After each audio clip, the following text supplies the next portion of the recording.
Freedom of the press is only guaranteed when you own the press. Communication breakdown. Pause for the message, wake up. Every station is a gentrification. Global syndication is the shaping of the nation. ABC, Disney, NBC, GE, Murdoch gets Foxy, and with a hen, he owns a pen. The camera, the sword, by Coke, by Ford, getting broke, getting bored. And experience yours. From the earliest days, freedom of the press was what defined America. Thomas Jefferson, who helped write the Declaration of Independence, believed a free media was essential for a free nation, saying, were it left to me to decide whether we should have a government without newspapers or newspapers without a government, I should not hesitate a moment to prefer the latter. That was in 1787.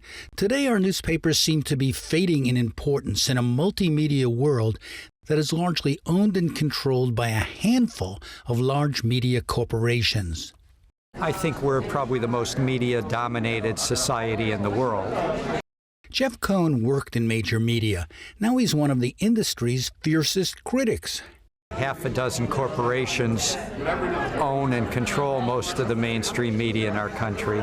So if you're looking at who rules America or who owns America, it's the same people that propagandize to America.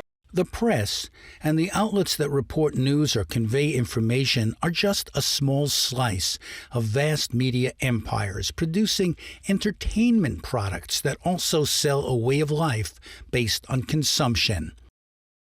When you look at who's on the boards of media corporations, they're also on the boards of U.S. oil companies, and they're on the boards of U.S. military contractors. So trying to study who owns America, you're really also, these are the people that own the media. We don't have a state media, but in some ways it's very much like a state media. It's the corporate state. If this is true, then we can say that the American media doesn't just report news. As we'll see, it's not independent of the system, but a pillar of it. It reinforces the worldview and defends the interests of those who rule America.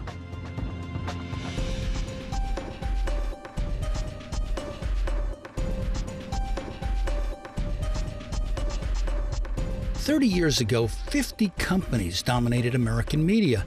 Now it's down to 6. Here are some charts on media ownership that illustrate this concentration. With new global digital enterprises like Google, Facebook, and Twitter growing in importance worldwide, U.S.-based media became a transnational force. The U.S. media companies are themselves owned in large part by hedge funds, mutual funds, and finance companies. Barry James Dyke is an asset manager who has studied media ownership. The research which I've done is unequivocal, and I kind of stumbled into this, is that the media companies, the major media companies, i.e. the Disneys, the CBSs, the news corporations, all of them, this is all public documents, is that they're all actually owned by mutual fund companies. The majority shareholders are owned by mutual fund companies. So, and also they also get a lot of the revenue from these companies. So you're never going to see any consistent criticism about these fund companies. Are these companies investigated by the media? No, they're not. Are they responsible to the public in some way? Are they accountable? Do the public really know what they're doing? The public really doesn't have a clue. They really don't know what they're doing. He has documented his findings with charts in his own book, The Pirates of Manhattan. Well, people are not going to be not getting the truth. But there is a lot of coverage, especially of politics, that's often treated as a sporting event, with an emphasis on poll numbers and election results. Mary Boyle follows media coverage of elections for Common Cause. What about the role of the media? Is the media helping to strengthen our democracy, or do you think it's helping to divide us? Well, I think that's a great question. I think that, you know, there are a couple of things going on there. Obviously, you've got kind of cable channels that are, you know, in different camps, and they are not showing different points of view. You've got Fox News showing the right, you've got MSNBC showing the left. so with a setup like that, you have Americans that are just kind of tuning in to the channel they want to listen to, that, you know, kind of expresses their views, and you're not seeing kind of a mix of an opinion, a debate, anything like that. You've also got, you know, the shrinkage of the media. You've got less coverage of what's going on, and I think this is particularly concerning more around kind of state-based and local politics, where there's even less coverage of what's going on in politics. But even as the world is known for its diversity, American media is not. Editorially and ideologically, the power elite tends to reflect the views of the government and the people who shape its views. Dissenting politicians like Congressman Jesse Jackson Jr. have a hard time getting their views heard. Who owns the media? How the media is translated? Some of the moguls and the titans of media and industry are part of the problem. They shape a narrative for the American people, a narrative that ultimately leads millions of people to vote for candidates based upon the narrative that they shape, based upon the talking heads that they control.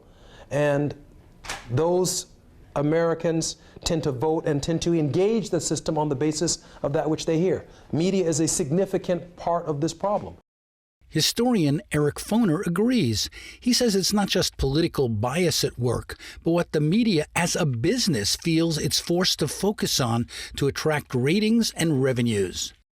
Somehow, that idea of power behind the people in office is not really in our media very much. It's not really in people's minds very much. They personalize politics. There are personalities combating each other, but they don't look at who's behind the scenes. Well, you're quite right that the media focuses on personalities, you know, and often the quirks of personality, Clinton's sexual escapades, or whether Obama was born in the United States or not, or Romney and his cars and whatever, you know, his not paying taxes and many other things. Those are not totally unimportant issues, but maybe it's the nature of the media today in and of itself, in that it has to go for the quick news. Deep investigative reporting is not emphasized as much as perhaps it was in the past. And, you got to sell papers, and scandal sells papers, personality sells papers, celebrity sells papers. So you're right, that the larger nature of how the system operates tends not to get emphasized as much. It's not even understood by many people. Well, it's hard to understand. This is a very large country, over 300 million people, a very, very complicated economy and political system, so it's difficult to understand exactly how things operate. But I think, in a certain sense, the anti-government sentiment, which is rife in this country, which is generally associated with the right wing, is also a response to the feeling. It's an inchoate feeling. It's not an analytical feeling, but it's a feeling that government is aloof. It is not responsive. It does not really represent the people. It represents some very particular interests, and that sense is pretty widespread in this country. Media watch groups are also concerned about the lack of diversity within the media that makes it unrepresentative of the country it serves in racial, ethnic, and gender terms. The unwritten credo of the New York Times is do not alienate those for whom we depend for money and access. Chris Hedges was an award-winning journalist for the New York Times, an American media star. And that means the power elite and the financiers who advertise. But it's expandable. I mean, you have at least in the positions that I was in, the possibility to do journalism. Not that there aren't, restrictions or constrictions. There are, and not that they can't be punishing. Hedges' work is still very respected, but he believes that much of the press is ultimately a charade that covers up for power more than covers it, especially when reporting on elections. Because the political theater, I mean, the personal narrative of the candidate, it's all irrelevant. It's meaningless, and people, we still play the game. Look, every totalitarian country I covered had elections. They all play the charade. I mean, even East Germany did, and that's the charade we play. And when we have a compliant corporate media that pretends that charade is real. So I think the problem is that the illusion still remains so powerful. But people are changing, but the illusion is still so powerful that people confuse where power actually exists. How does the New York Times cover the power centers that many people say rule America? Chris Spanos edits the New York Times Examiner that monitors the newspaper's content every day. He believes the paper has become an accomplice to the power elite. The New York Times as an institution is almost like a mini nation, and the correspondents, the op-ed writers, the editors, they're almost like diplomats in how they carry themselves and their own self-importance in the way that they communicate with other politicians and diplomats, and they are very influential. Would you say that they're a disseminator of ideology in America, not just of information?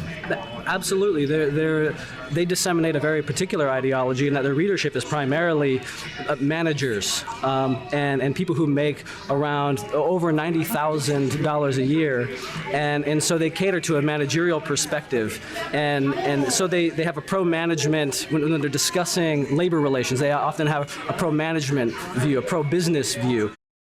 Financial journalists like Stacy Herbert and Max Kaiser found that many pro-business views in some media outlets were often uninformed, as they told me on a radio show.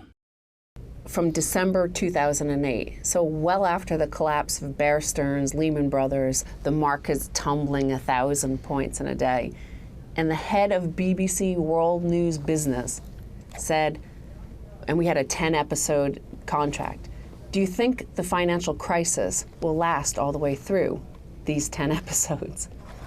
So in other words, the people actually in charge of planning the coverage are very uninformed themselves. Well, the mainstream media are themselves deeply in debt. You know, the news organizations have become entertainified, and to compete, they take on enormous amounts of debt. So the bankers, they don't want to insult their creditors because they might cut off their lines of credit. So they're not unbiased in this regard in any stretch of the imagination. You see this most spectacularly with the New York Times. Their coverage of the Wall Street is pitiful. To my world. One reason the press is so pro-business is that they are themselves businesses. The people who run media companies increasingly pay themselves huge salaries and bonuses the same way that bankers do, says Barry Dyke. Les Moonves, I couldn't believe he made $59 million in 2009, and he racked up, it was just disclosed the other day that he made close to $70 million in 2010. And that's the head of CBS. That's the head of CBS. But you're saying that all of them are really running their businesses as if they were banks. I mean, that's pretty good. That's banker pay. I mean, $70 million is a lot of money in anyone's book, and that's what they're getting paid. So the media companies are really part of this whole system of who rules America. They're part of these interconnecting, interlocking relationships with financial institutions. There's no question about it. You get the media companies, which are huge. It's part of the empire. You get the media companies, you get the bankers, of course. You have your massive, unions. Okay, you have other factors as well. But the media is definitely part of it, and the asset managers. That's exactly it. The corporations that own the U.S. media and own U.S. television are very wealthy and very powerful. And the people at the top of the news networks get paid an awful lot of money. I have never earned anything close to the amount of money I earned in the 1 year I worked where General Electric was my boss at MSNBC. So what I think happens is a self-censorship where the people who rise to the top have learned how not to rock any boats, and they know if they do rock boats, they will lose their huge salaries. Newspapers like the New York Times, the Washington Post, and the Wall Street Journal tend to frame a deeper narrative that tells us what we should believe matters. They set the agenda that influences what TV news programs also cover. For example, they don't focus on inequality and class differences, says independent media executive Brian Drolet.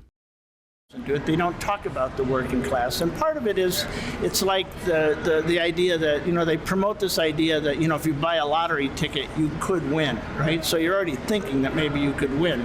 So if you're in the working class, or you're part of the working class that's unemployed, you still have this hope that somehow you're going to go into the middle class. There's been very little attention paid to class. I mean, you were saying that the media really doesn't discuss this. They don't really highlight class differences in America. They're much more comfortable talking about racial differences or ethnic differences.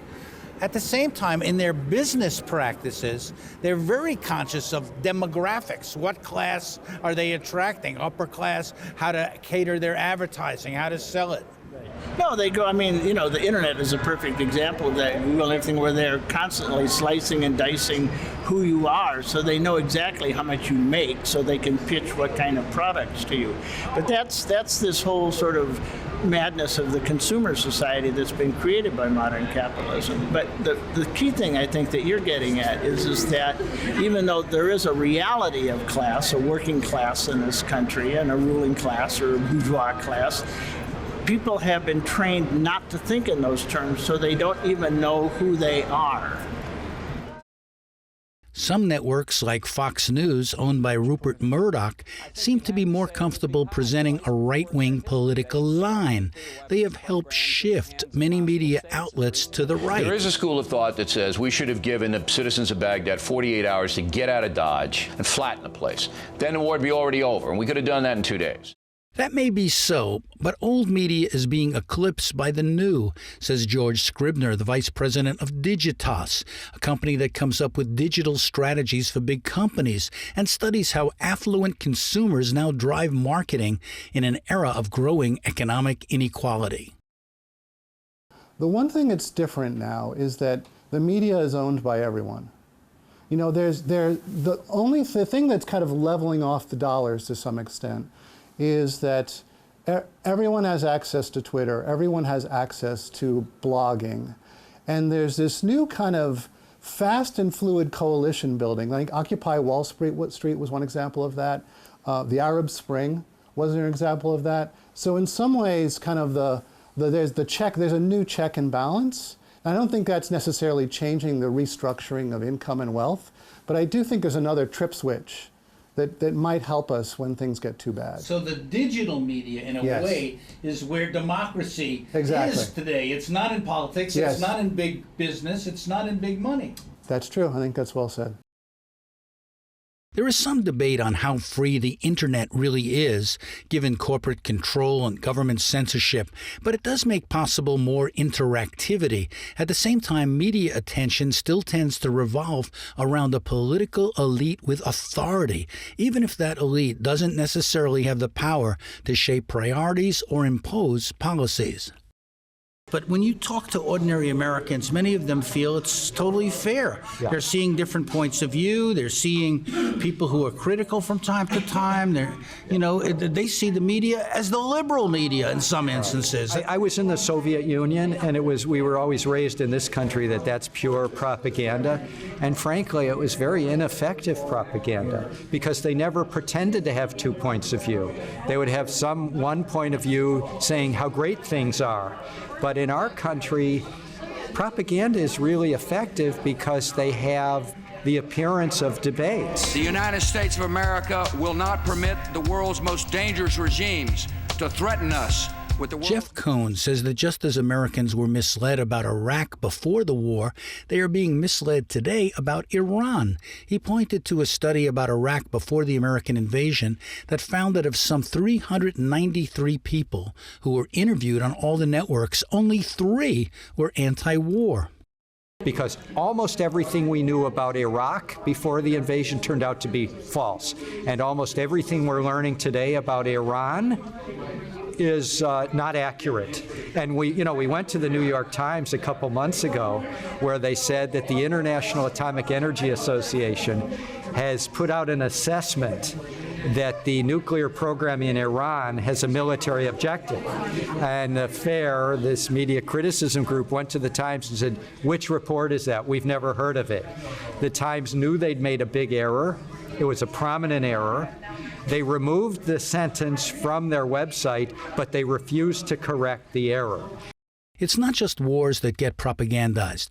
Media does not often cover the people behind the scenes who run things, says William Hartong, who has written about the military-industrial complex. You would think there would be some independence in the journalism on this issue. But in some cases, reporters have even said to me, well, you know, I can't go after the Pentagon harder, or the companies harder, or this nexus of influence harder, because this company is a big advertiser in the paper. And we'll get pressure, you know, if we do those kinds of stories. So we'll do stories about the war in Afghanistan. We'll repeat what the president has to say on an issue. But there's not really a lot of interest or resources put into investigating these kinds of connections. David Swanson, who also writes about military policy, agrees. Well, the corporate media in the United States is integrated with the military-industrial complex. Some of the same corporations are making profits from both. There are two major political parties that don't have much disagreement on this topic, so it's not a topic for debate. No matter if 90% of the public is upset about it, it's not acceptable news. Michael Clare, who's investigated the destructive power of oil and gas companies, says the same is true when it comes to that industry.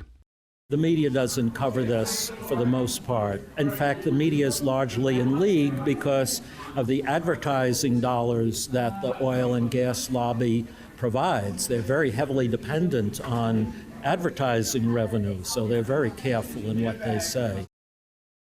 Big business, a wealthy and frequent advertiser in the media, is often not scrutinized by the media. That was the case in the financial crisis, says Sheila Krumholz of the Center for Responsive Politics. So these are complicated issues. The issues are difficult to understand on a good day, and they seem, again, very arcane and unimportant to the average American. So it's possible that some media were laboring away trying to explain why this was critical information that the voters need. I think a lot of blame, though, can be laid at the feet of the media for the financial collapse. Ultimately, what we do know is that it's critical. If there's any perfect scenario that shows why transparency and paying attention and scrutinizing the powerful players and what they want and what they're doing to get their way, the financial crisis is that perfect example. It shows us how important transparency is. Because significant wealth demands significant attention. Together we can give you and your wealth the wings to soar.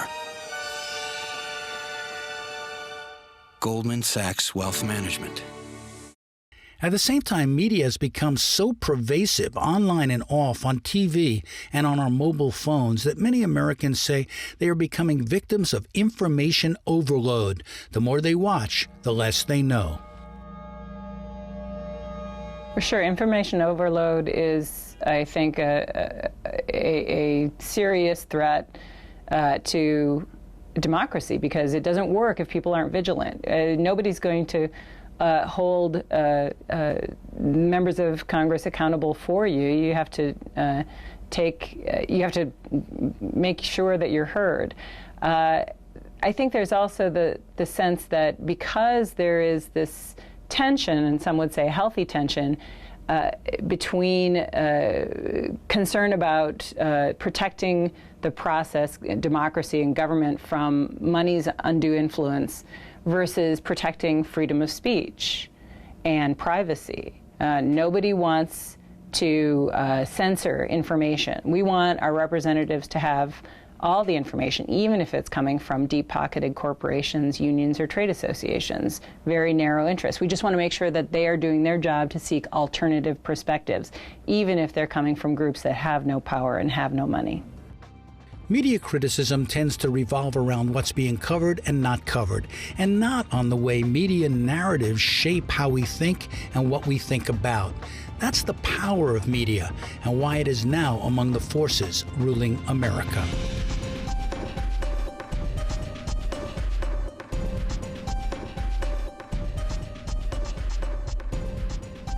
Coming up in the next episode of Who Rules America, money now controls politics. And you look at our system is so broken, nobody in their right mind would try to copy our system if they wanted a real democracy. Next time on Who Rules America.